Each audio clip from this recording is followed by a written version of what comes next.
समादरणीय धार्मिक सज्जन वृंद, यजुर्वेद का 40वां अध्याय चल रहा है। महर्षि दयानंद कृत वेद भाष्य के ऊपर हम विचार कर रहे हैं।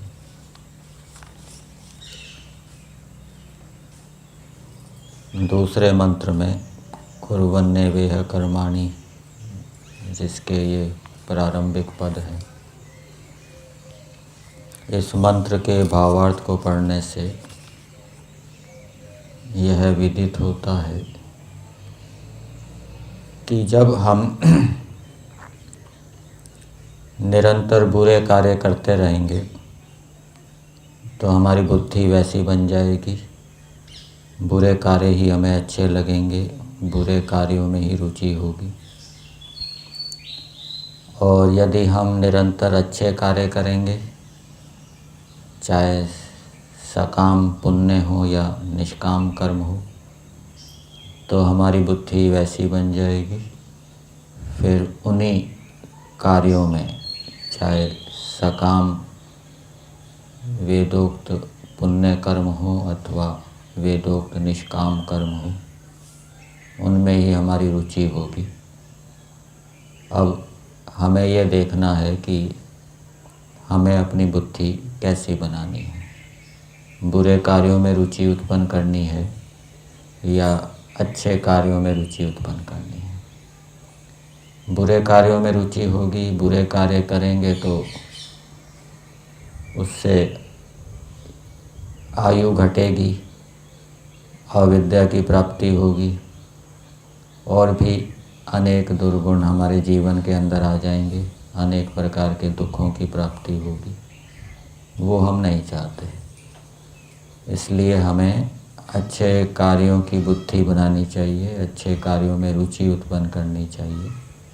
और उसका उपाय ये है कि हम पुरुषार्थ से संकल्प लेके अभ्यास करते हुए निरंतर अच्छे कार्यों को करते रहें, चाहे वो सकाम वेदोक्त पुण्य कर्म हो अथवा निष्काम कर्म हो। जिसका जैसा सामर्थ्य है, जिसका सकाम कर्म करने का सामर्थ्य है, वो सकाम कर्म करे, और जिसका निष्काम वेदोक्त कर्मों को करने का सामर्थ्य है, वो वैसा करे और सामर्थ्य को भी बढ़ाता रहे।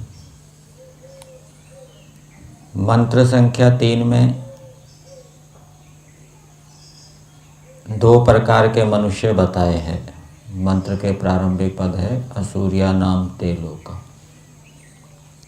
तो इसके भाष्य को देखने से विदित होता है कि इस मंत्र के अंदर 2 प्रकार के मनुष्य बताए हैं। एक मनुष्य तो ऐसे हैं जो अविद्या से ग्रस्त हैं, जो ईश्वर के विषय में ठीक ठीक नहीं जानते, आत्मा के विषय में ठीक ठीक नहीं जानते, धर्म अधर्म के विषय में ठीक ठीक नहीं जानते, संसार के पदार्थों के विषय में ठीक ठीक नहीं जानते। दूसरे मनुष्य वो हैं जो ठीक तो जानते हैं ईश्वर के विषय में, आत्मा के विषय में, धर्म के विषय में, परंतु जैसा आत्मा में है वैसा मन में नहीं है, वाणी में नहीं है, कर्म में नहीं है।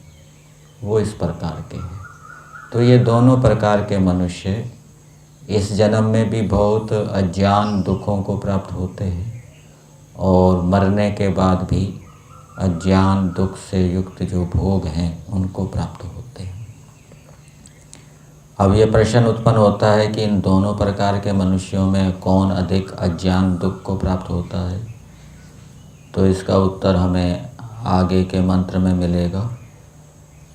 अंधन तमा प्रविशन्ति ये विद्यामुपासते ततो भूयैव ते तमो या उ विद्यायाम रतः।